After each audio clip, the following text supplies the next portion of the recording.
Hello, this is Angelia with today's Bible reading. Today's reading comes from Exodus 21, Ordinances for the People. Well, you know what? That was incorrect. I finished this one here. Okay, so... and see, I don't cut my errors out. A lot of people, they edit their videos to death. I like to let you see and get laugh with me, you know? So anyway, today is Exodus 20, the 10 Commandments. We can't skip over the 10 Commandments, my gosh. Then God spoke all these words, saying, I am the Lord your God, who brought you out of the land of Egypt, out of the house of slavery. You shall have no other gods before me. And that includes everything.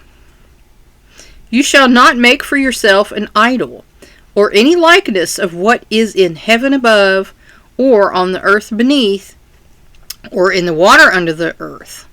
You shall not worship them or serve them. So a lot of people, I've heard in really strict sects, that you can't do art. And then, that's, kind of crazy, because artisans decorated the temple of the Lord. So it doesn't mean that, I don't believe. I believe it means you're not supposed to make an image of anything on earth and then worship it. For I, the Lord your God, am a jealous God, visiting the iniquity of the fathers on the children, on the third and fourth generations of those who hate me. And now, if you study psychology, you learn that generational curses carry down. And it's not necessarily because of, it's a curse. It's because of the way children are treated. If you're treated this way, you're more than 50% likely to do this again and again, until someone breaks the cycle. So, that is a real thing,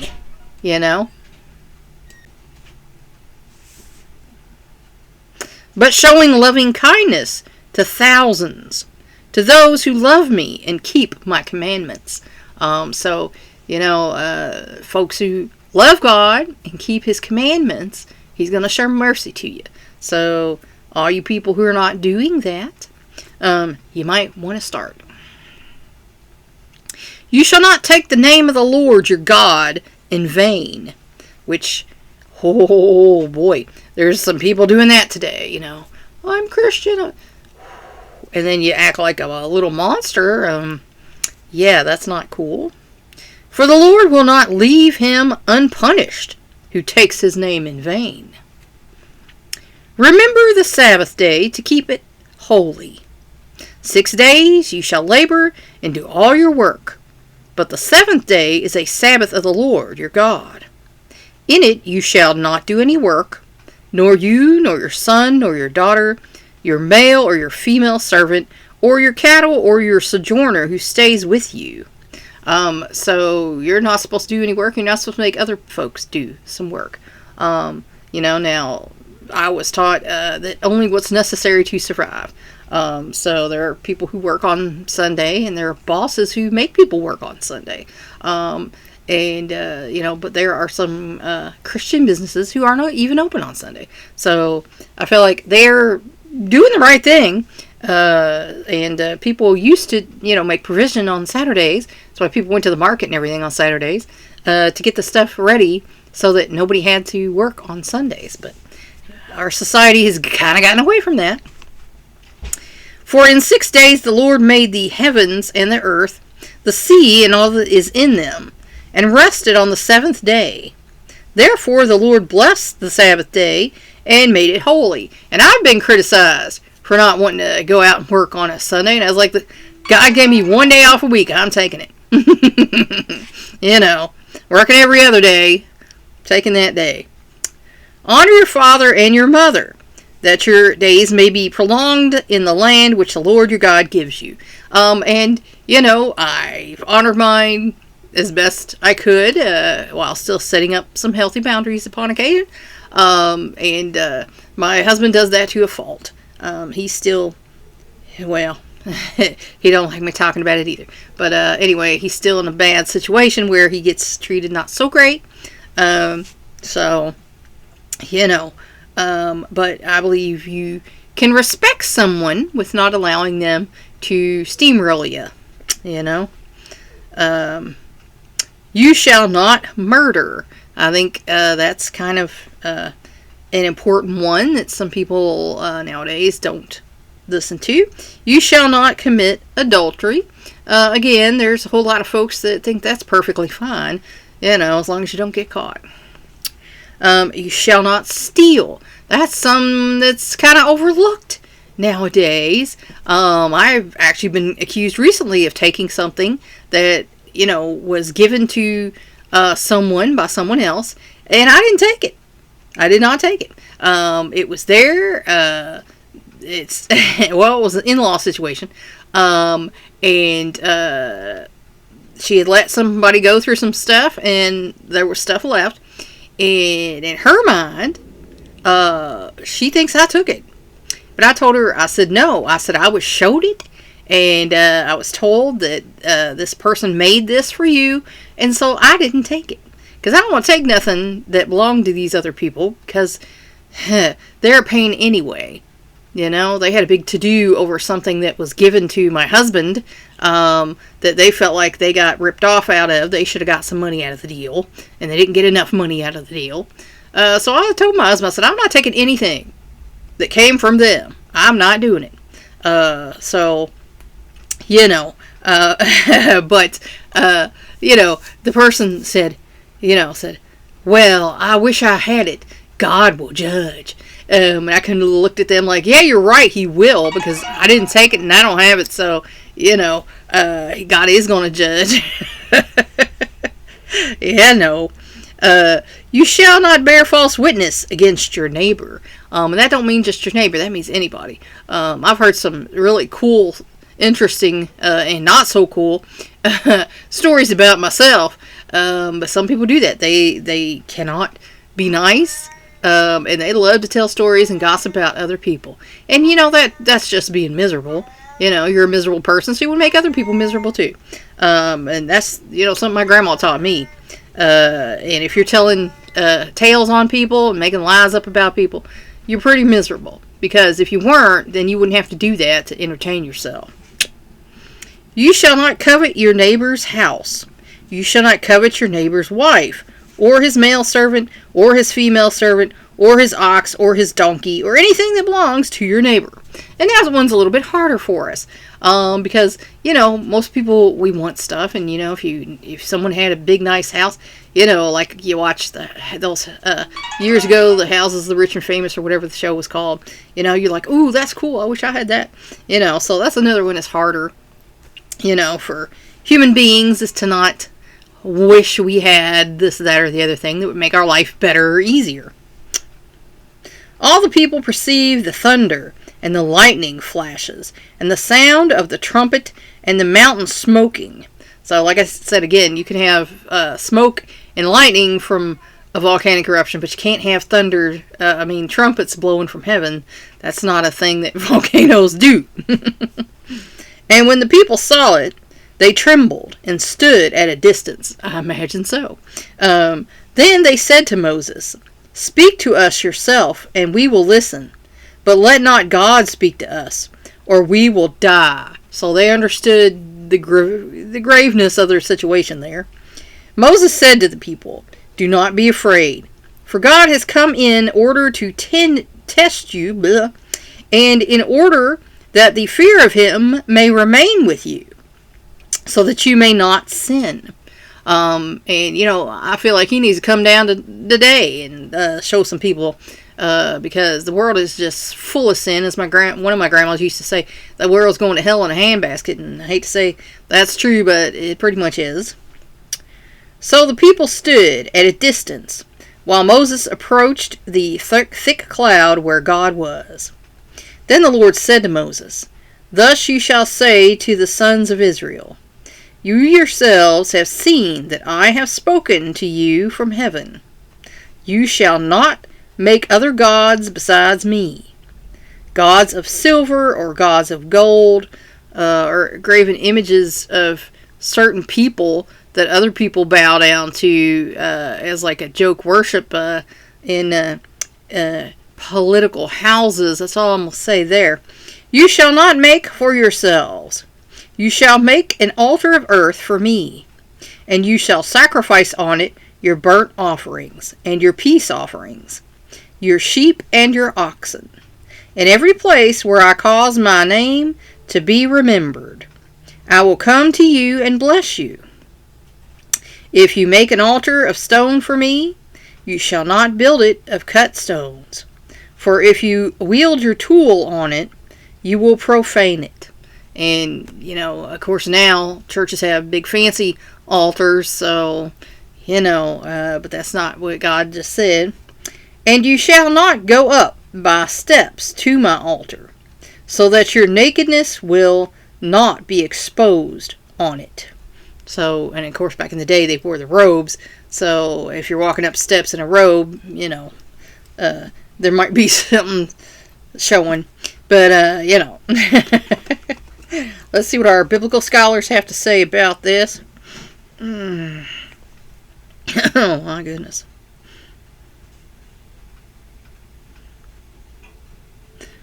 All these words. The general description of the commands to follow also received from Moses the title 10 Commandments. By this emphasis on God himself speaking these words. All theories on Israel's borrowing legal patterns or concepts from the nations around them are unacceptable. The 10 Commandments, also known as the Decalogue, which follow upon the opening historical prologue, are formed as a precept or direct commandment given in the second person. This form was something rather uncommon in that day. Ancient Near Eastern law codes, for the most part, were caustic, or case law in form, such as if-then construction written in the third person, wherein a supposed offense was followed by a statement of the action to be taken or penalty to be exacted. The 10 Commandments may also be grouped into two broad categories. The vertical, namely man's relationship to God, and the horizontal, namely man's relationship to the community. Concisely listed, prohibitions mark the second category, with only one exception, an imperative plus its explanation. Explanation or reason appeared to a prohibition marks the first category. By these 10 commands, true theology and true worship, the name of God, the Sabbath, family honor, life, marriage, property, truth, and virtue are well protected. Before me, meaning over against me. This is a most appropriate expression in the light of the next few verses. All false gods stand in opposition to the true God, and the worship of them is comparable with the worship of Yahweh. When Israel departed from the worship of the only one and true God, she plunged into religious confusion. And I've met people who supposedly call on certain angelic forces, and to me, I take that as a problem here. That Jesus said you're supposed to pray to God in his name, not to anyone else. So if you're praying to anyone besides God, I think that's wrong.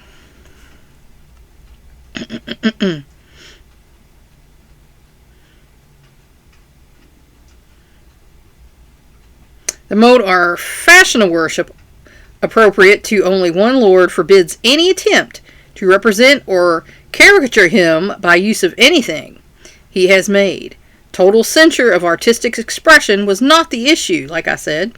The absolute censure of idolatry and false worship was the issue.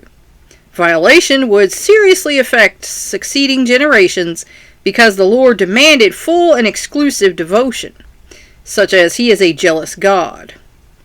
The worship of man-made representations was nothing less than hatred of the true God. Because, if you got God, why are you going to, have an idol?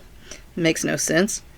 On the third and fourth generations, thousands, Moses had made it clear that children were not punished for the sins of their parents, but children would feel the impact of breaches of God's law by their parents' generation as a natural consequence of its disobedience, its hatred of God.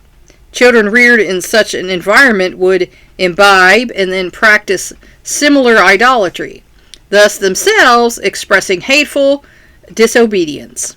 The difference in consequence served as both a warning and a motivation.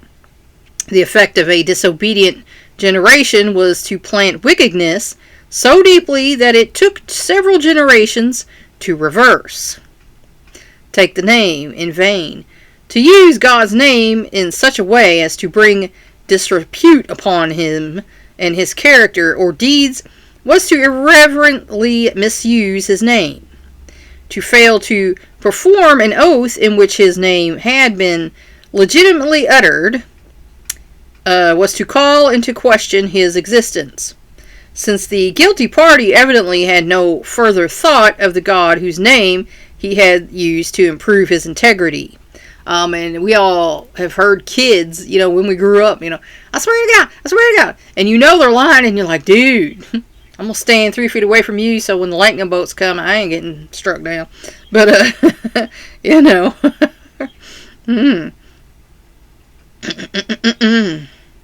For the believer in the church age, however, the use of the name of God is not a needed verification of his intention and trustworthiness, since his life is to exhibit truth on all occasions, with his yes meaning yes, and his no meaning no. That's simple. You can't get simpler than that. Sabbath.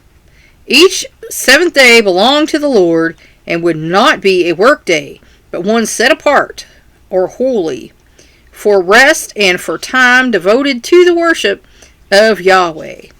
The term Sabbath is derived from to rest or cease from work. The historical precedent for such a special observance was the creation week, a span of time equal to what man copied in practice. Each Sabbath day should have reminded the worshipper that the God whom he praised had indeed made everything in both realms of existence in 6 24-hour days. The Sabbath would also stand, therefore, as a counter to evolutionary ideas prevalent in false religion. Now, I'm going to touch on that because later on in the New Testament, it does say that one of God's days is like 1,000 years to us. But I think it's even more than that. That's just what the apostle pulled out and said. I think one of God's days is more like millions of years to us. So when these literalist folks, say God literally did it in 6 days, like, we have fossil records and things that say it took this long. So I'm saying that one of God's days is maybe millions of our years, because he is so much greater and larger than we are, and we're just a little speck that goes like this. So, but he still cares about us and wanted to save us and wants to be with us. So that should tell you something about God right there, So I'm going to say, I am not of the literal folks who say it took literal 6 days. I'm saying it took the millions of years that the fossil records say that it took. But God's day is not our day. His calendar is a much different, slower calendar. That's why we're always in a hurry. And he's like, my time, not yours. So, I'm just going to say, it doesn't make it a false religion if it tells you, God's days is not the same day as our day.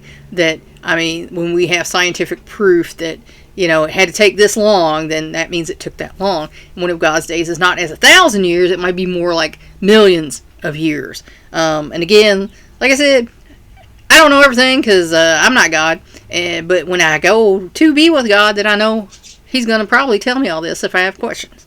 And I'm one of them people, I've got a lot of questions. So, you know. But, again, you know, evolutionary ideas are not necessarily bad. We know evolution is a thing because God is not dumb. God knows the world's going to change. And so he would make his creatures and his people so that they could evolve and adapt to the changing world. And to say differently is kind of dumb. And I don't think God's dumb, so I don't think he's going to make creatures that can't evolve. So, you know, that's my theory on that. Like I said, I believe in both. And like I say, God created science so we can learn these things. And I believe someday science might prove God exists. You know? So, you know, you can have both. It don't have to be an either or. Moses, in the review of the dialogue, also linked the observance of the Sabbath with Israel's exodus from Egypt and specified that this was why Israel was to keep it. Significantly, the command for the Sabbath is not repeated in the New Testament, whereas the other 9 are. Now, that's actually not true in all cases. It depends on your Bible. But Jesus did say you are to observe the Sabbath. So again, if you get that red letter edition, then you can look at them red letters. So sometimes these newer Bibles tend to go towards what's popular at the time, and not stuff that is necessarily biblical. You know, and you can open a Bible for yourself and read, and if some opinions are different than what it actually is saying, then you go, you know, things that make you go home. Significantly, Israel was to keep it. In fact, it is nullified, belonging especially to Israel under the Mosaic economy. The Sabbath could not apply to that believer of the church age, for he is living in a new economy. No. No. Because you still have a choice. You still have a choice. You don't have to work for a company and insist you work on Sunday. So, I'm going to disagree with that 100%. Honor your father and your mother. The key to societal stability is reverence and respect for parents and their authority. The appended promise primarily related to the command to life in the promised land and reminded the Israelite of the program God had set up for him and his people. And I believe also in inheritances. If you are a jerk to your parents, of course, they're not going to want to leave you anything. So, you know, I think God put the provision in for that. And again, like I said, every relationship is different. So if I know some people who had some parents that they are completely disassociated from, and for good reason. You know, if someone is, you know, addicted to drugs and beating on you and, you know, doing horrible things, selling you to people, and you know, you definitely don't want to have a relationship with that person, and they don't deserve any respect. People who deserve your respect are people who respect you.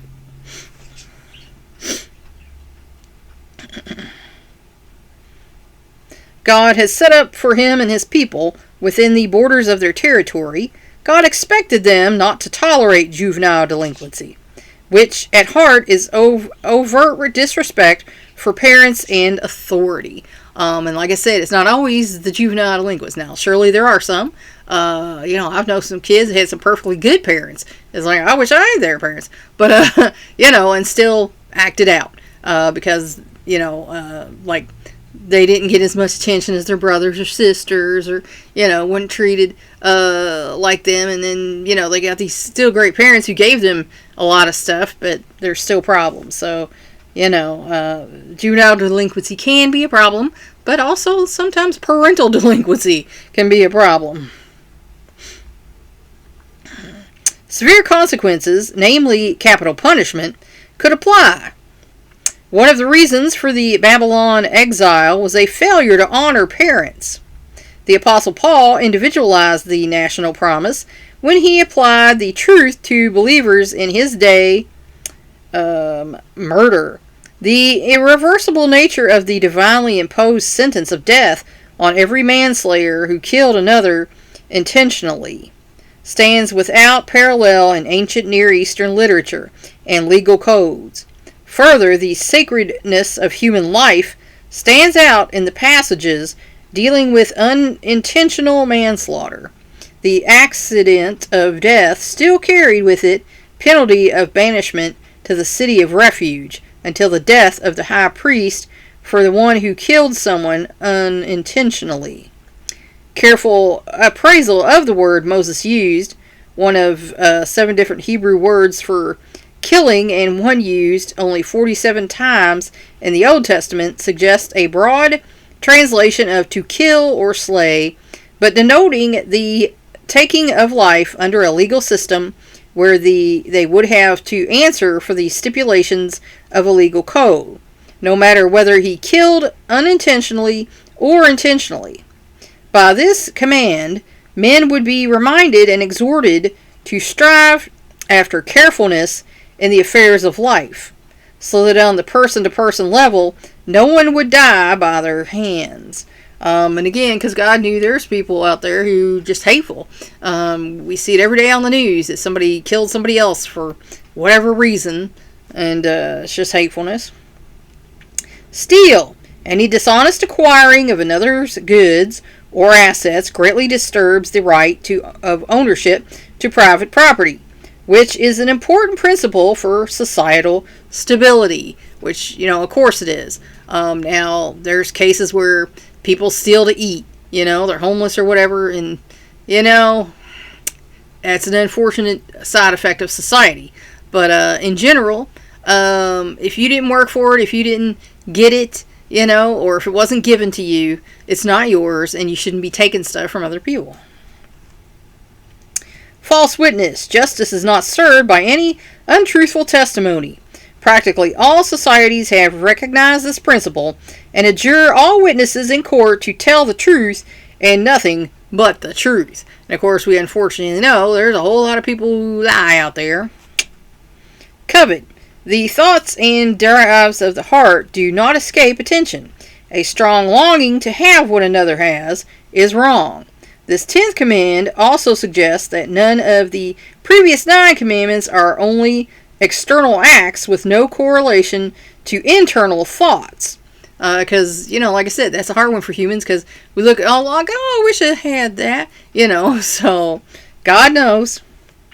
Trembled and stood at a distance. The people fearfully withdrew from the cluster of phenomenon accompanying this theophany, this appearance of God on the mountain.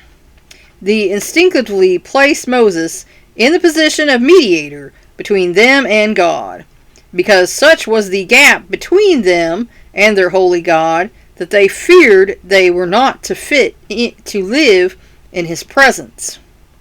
Let not God speak. Fearing for their lives, the nation asked Moses to be their mediator, instructed not to respond to the phenomena with fear. They were also told that proper fear, such as awe and reverence of God, deterred sin. Sacrifices, offerings, and altars were not unknown to Israel and were already part of certain worship ceremonies. Never the earthen nor stone altars would have even a hint of being shaped to represent something more specific. So the restrictions on the form and the method of building would ensure the appropriateness and propriety of their worship. Leviticus 1-7 outlines the Mosaic sacrifices. Like I say, that was the deal. And nowadays churches have the little fancy altars, and the church worship is inside, and it's all different now. So that's not to say that is wrong, but we are in the New Testament world now, not the Old Testament. So things have changed, and that's perfectly normal. And, Jesus laid out what the expectations were for now. So, that is the story of the 10 Commandments. Amen. Please like and share this word so we can spread it around the world. If you want to help me out, subscribe to my YouTube channel. If you want to help me out even more, go to my Patreon page and become a patron. Thanks for watching. That's all for now. Until next time.